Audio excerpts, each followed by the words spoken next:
Hey y'all, thank you for joining me on another video. Today is a day of celebration, but it's also a day of reflection. Today is March 10th of 2025. It marks 5 years since I escaped my abuser and the abuser of myself and my kids. 5 years ago that I made the choice to take back my life and to have freedom from the walking on eggshells, from the emotional abuse, the physical abuse, the mental abuse. I made the decision to live for me and my kids instead of living for my abuser. And that was the best decision I ever made. The only regret I have is that I didn't leave sooner. I, at best,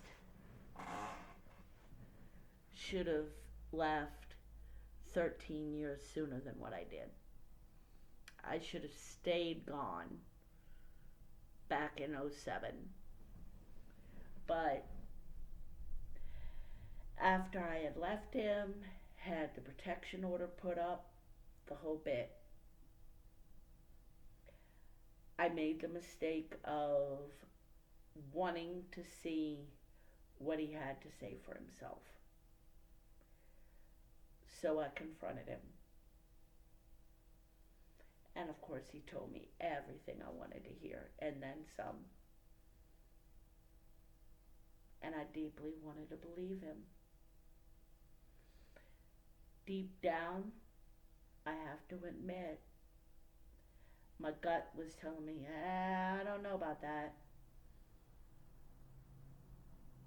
But my heart wanted to believe him.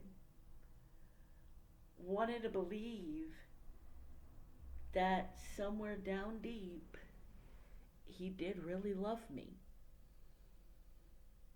Somewhere down deep, he knew that he wasn't supposed to abuse me and that he was willing to work on it.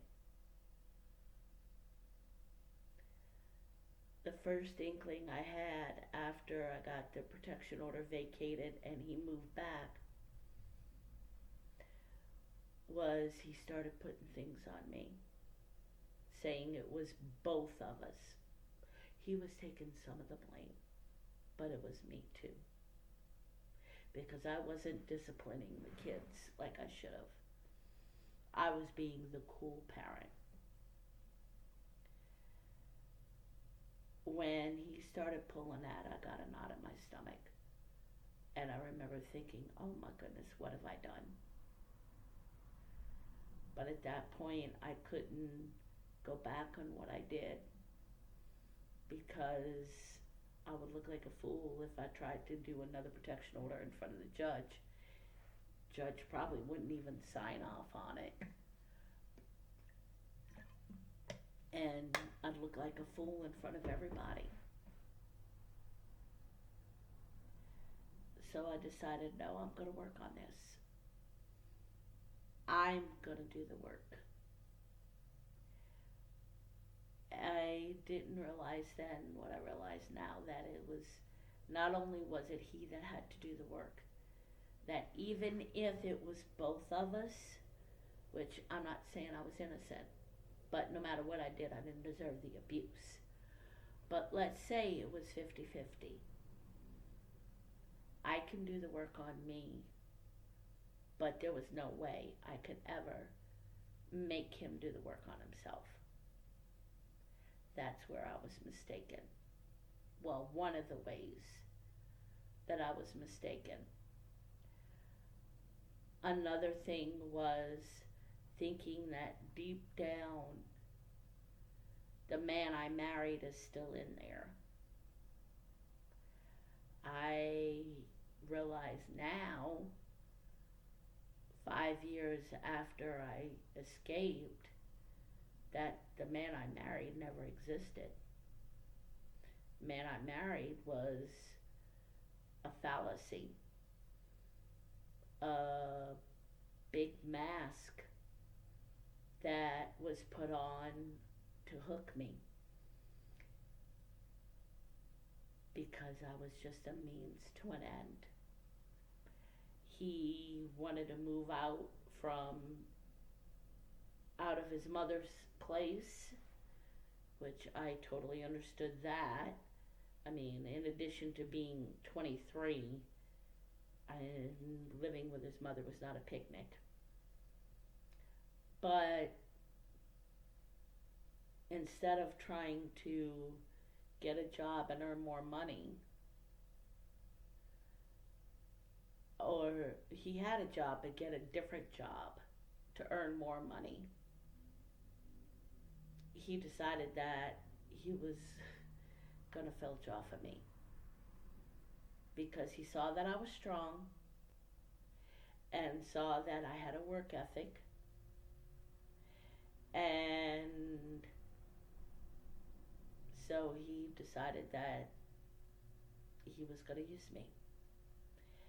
And then when we moved to Chicago, my mom, my dad, my sister, and I said, hey, I've never lived in Chicago.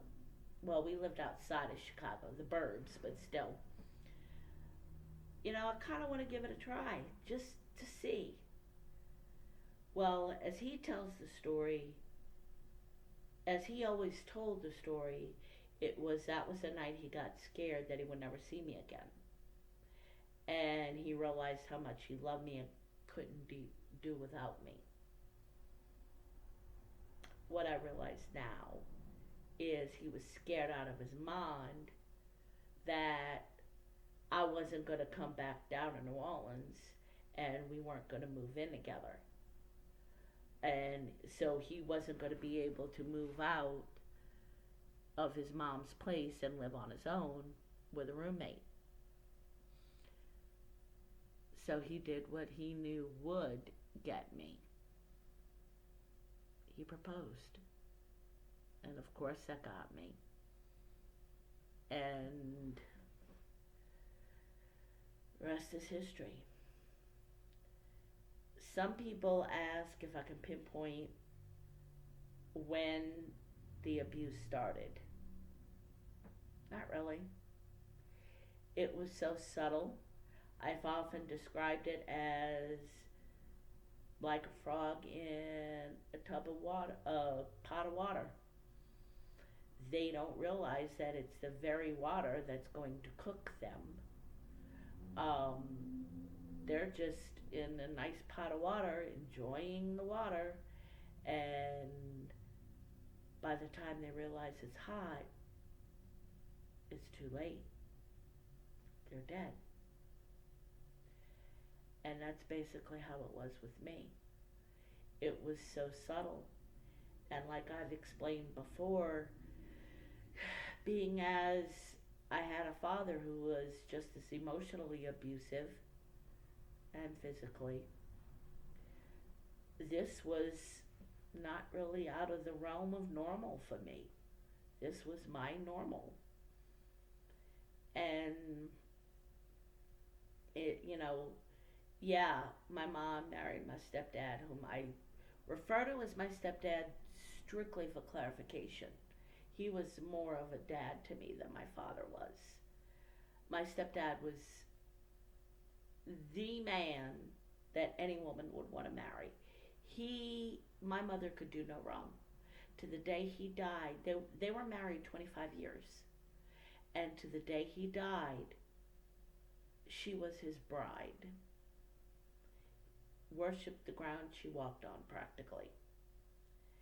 And that's what I thought I had in my ex. that I had a monster instead, just hiding deep under there. And it was subtle. Um, I think if I had to try to pin down a time frame, we were married like 2.5, 3 years when we started having blow ups, but we were also under a whole lot of stress. We were living in an apartment complex that was drug ridden, in a bad area of town in New Orleans, and there was drug deals going on right on our front door. We didn't go out of our front door past dark. Um, we stayed inside because we did not want to inadvertently witness anything. Um, there's things that we're pretty sure we witnessed drug deals, and we acted like we didn't see anything because it was like we wanted to live, and we had our oldest at the time. Our oldest was a year and a half, and so we were going under a lot of stress, and that's what I attributed it to.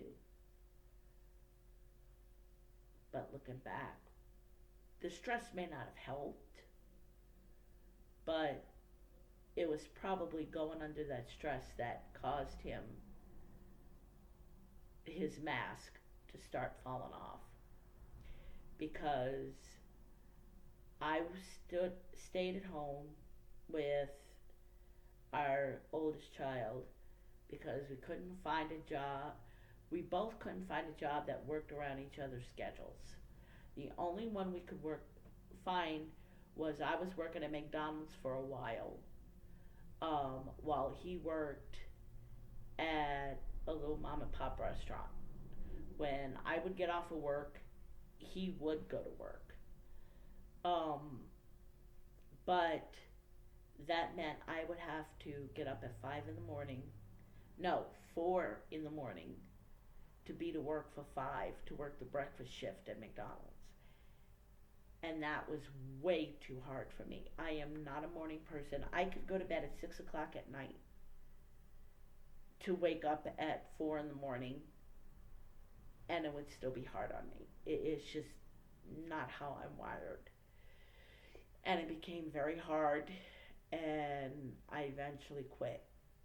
And I said, look, I can't do this. This way you can go to the restaurant and work more hours, and we'll be done. And we'll be good. Well, we would have been had we managed money better. And I did my best to manage money, but he was spending it like crazy. But I've talked about that before. This day is filled with proud moments. I'm proud of where I am now.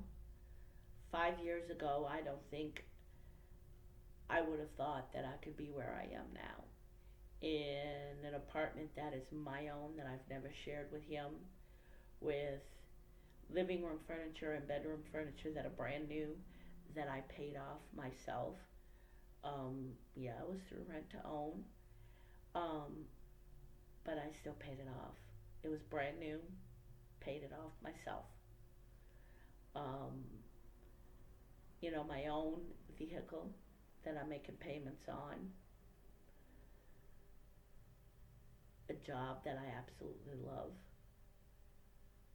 A job that I want, with a company that I want to grow with.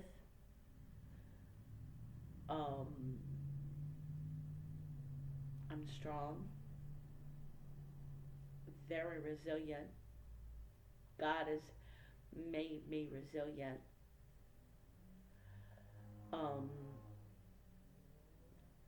My pastor brought to my attention yesterday just how valued I am with my church family, with the outreaches I've spearheaded and ran and came up with, and taking care of the children, running the children's ministry. I just did it. I mean, because I love it. I love working with the kids, and I love being active. And I never thought about how valued I am. And 5 years ago, I would have never thought that I would be thought of this highly by anybody, because I didn't think highly of myself. Getting out was the first act I did to show that I knew that I was worth more than that. I knew that my kids were worth more than that. Yeah, my kids were adults, but if they wanted to deal with me, they had to deal with him. And I knew it was going to get to a point to where I wouldn't have been able to deal with them at all,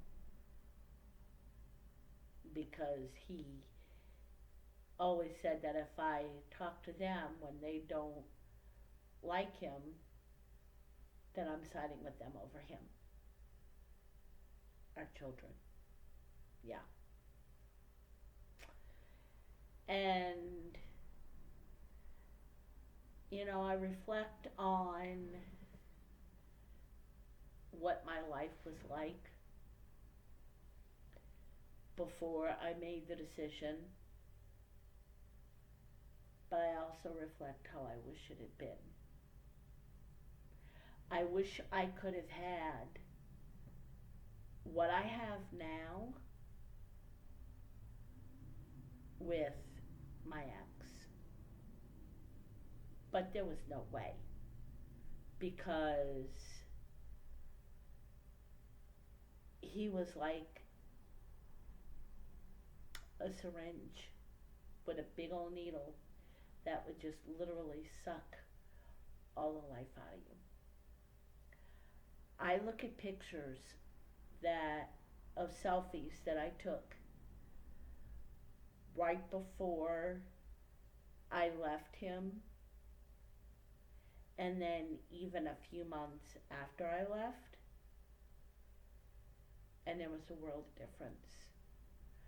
I always said I colored my hair because for the longest time, because I felt the gray made me look tired. And my daughter came up with a very good point after I had left him. She goes, "No, Mama, it wasn't the gray that made you look tired. You were just too stressed." And she was right. I was just very stressed. Dealing with him on a daily basis was literally exhausting. And I was always living, well, we all were when the kids lived at home.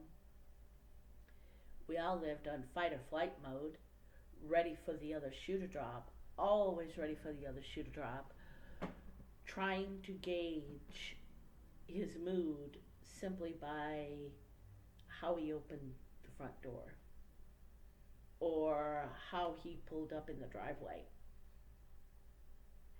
I could literally tell when I would hear the car pull up in the driveway or in front of the apartment.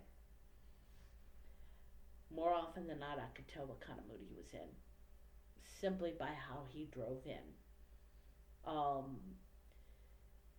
If he had music blaring, that made it even easier, because it was the depending on what music he was in, as to what mood he was in. Depending on what music he was listening to is what mood he was in. And I remember when he and I both worked at KFC. He would work the morning shift like from 8 to 2. I'd work 4 to close. And I remember it got to the point to where my body would tense up when it would become 2 o'clock. I would literally tense up, and it wasn't intentional, I didn't mean to. But I would literally tense up at the thought of it's 2 o'clock, he's going to be getting off soon. What am I going to have to deal with? What are we going to have to deal with? I remember for the longest time I despised 2 o'clock. Literally.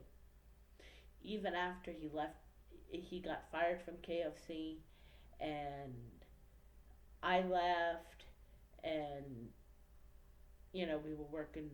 I was working, and he was, when he finally did get a job several months later, he worked for a little while until he had a heart attack. Um,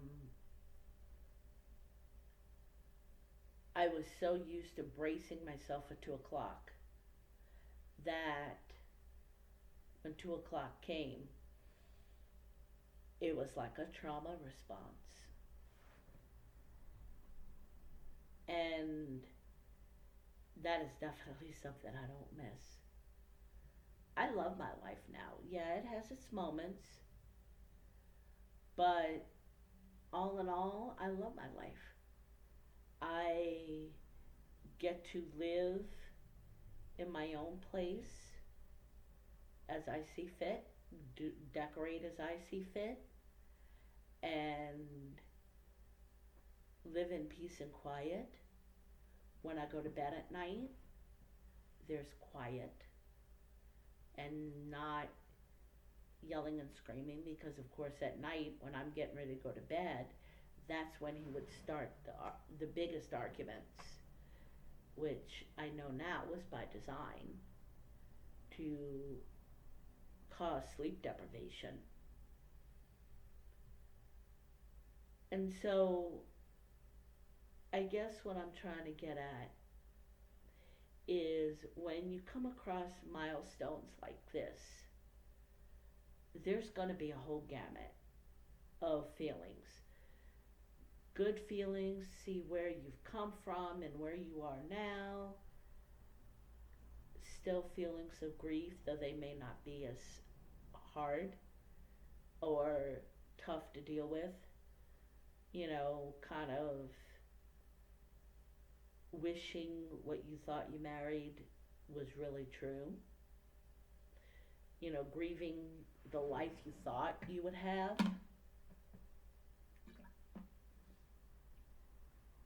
But whatever your feelings are, allow them. Let them come out, deal with them, and heal from them. And learn from them. You guys have a good day. Stay blessed. See you soon.